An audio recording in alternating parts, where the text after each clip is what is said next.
এটা তো বাংলাদেশের বাইরে তো দিনে তো তাহলে আমার কোনো কমপ্লেন ছিল না, কিন্তু আমি তো ভিতরে তো নিয়ে গেছি মালটা। আপনি 4 বছর পর দেশে আসলেন। 4 বছর পর স্যার আমার কবি রাখা পড়ে না, তারপরে আমি বাধ্য 6-7 মাস ঘুরে আমবাসি দিয়ে তারপরে আসছি। 7 মাস ধরে ঘুরেছি স্যার, পায়ে তারপর আসছে, তারপর আবার ব্যাগ মাইরে দিচ্ছে। আপনার গ্রামের বাড়ি কোথায়? আমাদের গ্রামের বাড়ি লড়াই কালিয়া থানা। সৌদি আরব থেকে এসেছেন এই প্রবাসী রাকিব।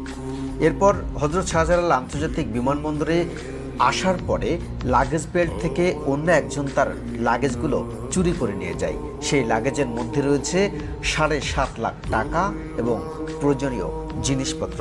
এই লাগেজ হারিয়ে এখন তিনি প্রায় দিশেহারা।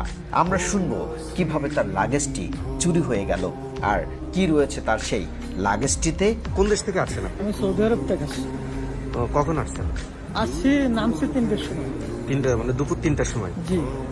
আপনি কত বছর ধরে থাকেন সৌদি আরবে? আমি সৌদি আরবে তাকরিবান 12-13 বছর হয়ে গেছে। 12-13 বছর। জি। কতদিনের জন্য দেশে আসছেন? ভাই আমাদের আঁকা মনে না 4 বছর হয়ে গেছে, আমরা একবার মনে করেন আমাকে ফাটাই দিচ্ছি, একবারে এম্বাসি থেকে আমরা চলে এসেছি। চলে আসছেন। এখন হচ্ছে আপনার কি কি জিনিস হারাই গেছে আর কি, একটু মানে ঘটনাটা বলুন। মনে করেন আমার একটা ওর মধ্যে 7টা 7.5 মনে করেন 7টা চেক আছে, বিশ্ব ব্যাংকের চেক। ওয়ার্ল্ড ব্যাংকের? হ্যাঁ, ওয়ার্ল্ড ব্যাংকের। কত টাকা? তা 7 লাখ 7.5 লাখ টাকা 7.5 লাখ টাকা চেক আছে।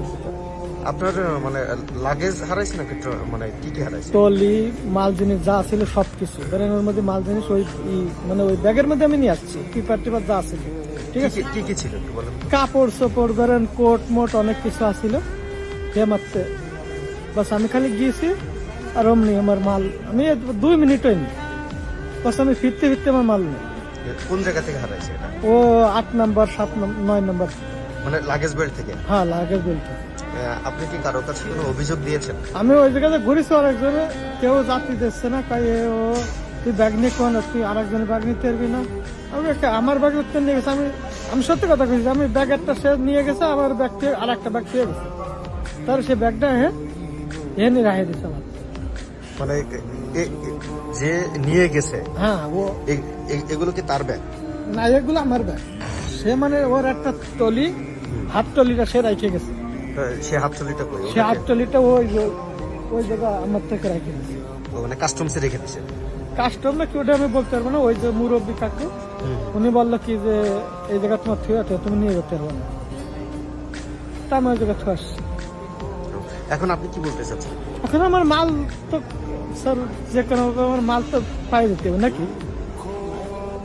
আমি তো এমনি আসিনি, আমার তো এতগুলো টাকার মাল মনে করেন নিয়ে গেছে, তো আমি কম দাম দেবো।